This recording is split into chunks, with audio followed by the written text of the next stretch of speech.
Okay, Utah fans, you want answers? We got them. David Nixon, Stevenson, Sylvester here to break down the film. Look, if you can't slow down USC's passing attack, what are they going to do against Washington State this Saturday? Well, the positive news is Washington State doesn't have a Michael Pittman Jr. Nobody in the country has Michael Pittman Jr. 10 catches for 232 yards. I mean, it's a mismatch from day one, but we can talk through, Utah's whole approach to trying to guard him and the rest of the USC receiving corps. Yeah, we need to talk about how the Utah coaches need to see this early in the game.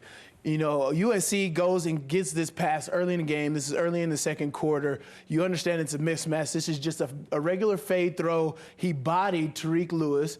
And so you know what they're going to do? They're going to go right back to it. Okay, so talking through this, you do have the mismatch. How do you combat that? How do you overcome a mismatch as far as size goes? Yeah, if you're a smaller defender, all you smaller DBs at home, make sure you know, if there's a taller receiver, don't try to play basketball with him. Just go play the hands. As he catches the ball, punch the ball out. So what we have to do against Gronkowski. He was just bigger than everybody. We knew that. But just knock the ball out, and as he's coming down, incomplete pass, you win as a defender. And that's exactly what Blackman needs to do, take better angles.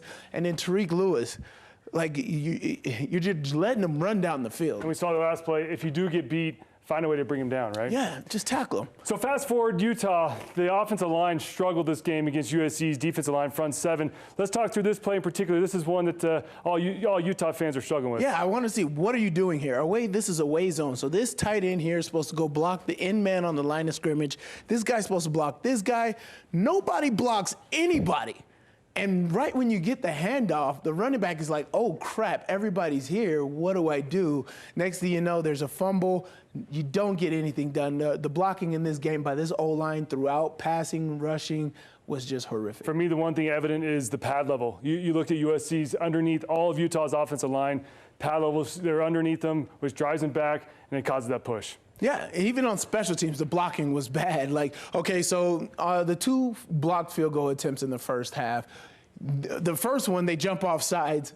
You know exactly what they're going to do, and you still don't block it. The same guy blocked it the first time and the second time, and it's just they were almost intimidated by him. You're number 10 team in the country. You just didn't come with it. Sly, what was more surprising to you, the struggle with the pass defense or the offensive line's performance? It was probably the offensive line's performance. Really? Because, both of the things have been problems here in the first 3 games of the year. But we didn't see it because they were winning the games, yeah, right? Yeah, and then, we're lesser opponents. That's why we have to set ourselves up with something that can challenge us a little more before we enter conference play, and it just didn't work out for this team. So if there's anything that you can take positive out of this game is the fact that the play of Tyler Huntley. He was unbelievable, right? He threw for 210 yards, rushed for 60 yards.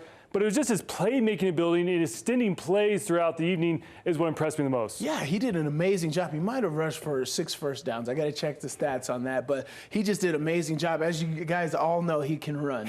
The kid is fast. Look here, he just gets on his horse. That's speed. As you know, the field is 50 yards width. He's just outrunning everybody there. But he does such a great job completing passes, keeping his eyes downfield, knowing the situation. It's 3rd and 2, like here, late in the game. It's 3rd and 2 here. I know I need to get the first down. I see this guy in my peripheral, so I can't keep going to my left, but I have to get this first down. For me, the biggest thing was how gutsy he was. I mean, instead of just falling down or trying to slide for the first down, he was lowering his shoulder. He was diving for 3 or 4 yards. It was just impressive to watch a guy, the captain of this team, take it over and try to put it on his shoulders.